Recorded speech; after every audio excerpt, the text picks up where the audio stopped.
বাবা তো কটার সময় মারা গেলে, আর আজকের কর্মসূচি কি আছে? এখনো কর্মসূচি কিছুই ঠিক করিনি।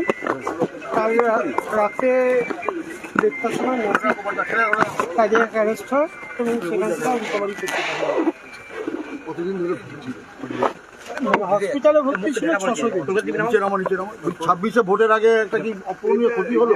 তৃণমূলের একদম সুপ্রিমো প্রতিষ্ঠাতা, তৃণমূলের প্রতিষ্ঠাতা ছিলেন মুকুল রায়। দলের কত ক্ষতি হলো, পরিবার কতটা? দলের কি ক্ষতি হলো, কার কি ক্ষতি হলো জানি না, তবে আমার মাথার উপর থেকে ছাদ চলে গেল। এটা কতটা ক্ষতি? অপরন্ত ক্ষতি। বয়স কত ছিল? 73। কতদিন হাসপাতালে ভর্তি ছিলেন? 600 দিন। হ্যাঁ 600 দিন। 600 দিন। তিনি কি কোমায় ছিলেন? কোমা ছিলেন? তার বাড়িতে আমি পৌঁছে তিনি কি কোমা ছিলেন? কোমায় ছিলেন? অলমোস্ট কমাইছি। মুখ্যমন্ত্রী ফোন করেছিলেন? আমি কাউকে জানাইনি দলের এখন। কেউ ফোন করেছিল? আমি কাউকে জানাইনি। অসুস্থ কেউ ফোন করেছিল? দলের অনেকেই করেছে এবং সবচেয়ে বড় কথা যে গ্রামগঞ্জ থেকে প্রচুর মানুষ ফোন করছে। বলছি অসুস্থ অবস্থাতে আগে দেখতে যায় না, যদি আপনারা ছাড়েন তাহলে আমি পৌঁছাতে পারি, আমার কাজগুলো করতে পারি। পুত্র শুভ্রাংশু রায়, তার সঙ্গে কথা বললাম। ইতিমধ্যে তিনি কলকাতা উদ্দেশ্যে রওনা হচ্ছেন। তিনি জানালেন যে তিনি কাউকে বলেননি যে বাবা প্রয়াত হয়েছেন।